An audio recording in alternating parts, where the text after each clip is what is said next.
Approximately 12,000 people applied for redress to the Residential Institutions Redress Board by the time the deadline for compensation claims expired on midnight December 15th, 2005. Unfortunately, the survivors who missed the deadline were deemed ineligible for Caranua support services on the basis that they did not receive Redress Board or court awards in the first instance. Since the Redress Board had stopped accepting applications, public access to non-sensitive documents have been prohibited and survivors have been treated as though they cannot be trusted with the evidence of their own past. My name is Marguerite Harper.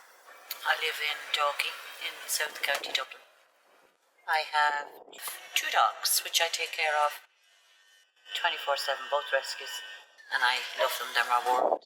I was 6 years of age. I was 2 weeks away from my 7th birthday. My father collected me from my granny Cummins, which is where I was reared, and he brought me to his family home with his parents living in it, and they packed a little suitcase for me and told me I was going on a holiday. And we went to St. Joseph's Orphanage. We knocked on the orphanage door, walked into the hall with that huge big statue. I'll never forget the smell of that place. And we went in and I was registered, and he left and I was brought to a dorm by one of the nuns. And the December, I remember I was doing a play, and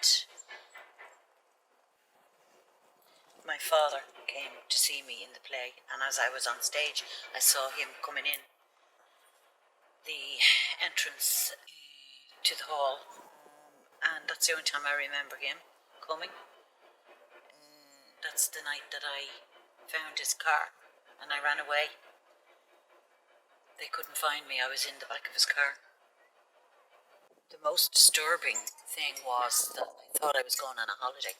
Well, it's not the most disturbing, but it's the shock of that it wasn't a holiday. I was there to stay.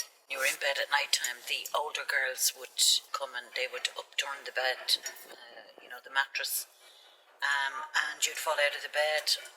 If you wet the bed, you were made to stay in it. When I was having a bath, the older girls would press on me to keep me under the water.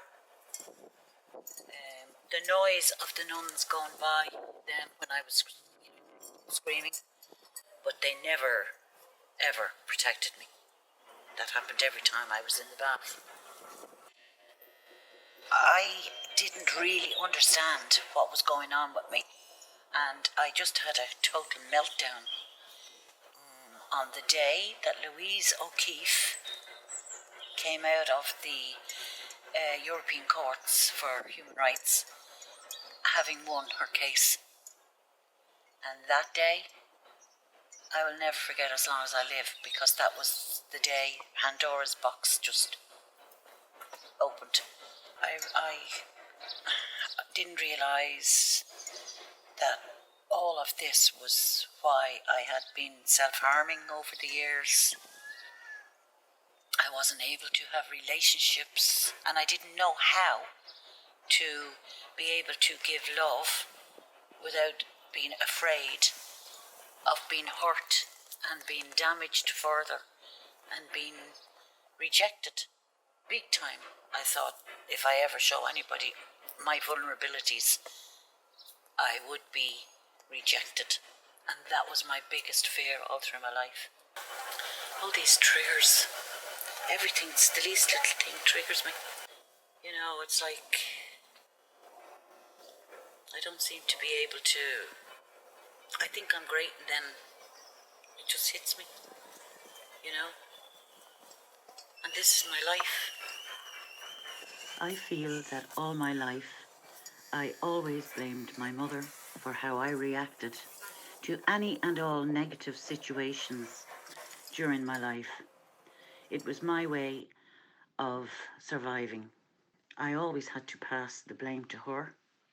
And in actual fact, because my mother had me in a mother and baby institution, I realised in recent years that our situation is that I have been severely affected by how she was treated in this mother and baby home.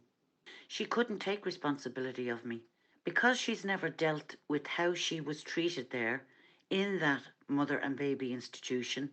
She just has never dealt with any of that pain. She was treated horrendously and very cruelly. So, what they did in that institution was deprived me of having a mother relationship, deprived her of having the daughter relationship. I don't feel anybody has been held to account for how I was mentally, physically, and emotionally suffered during my whole childhood. Nobody has been held to account.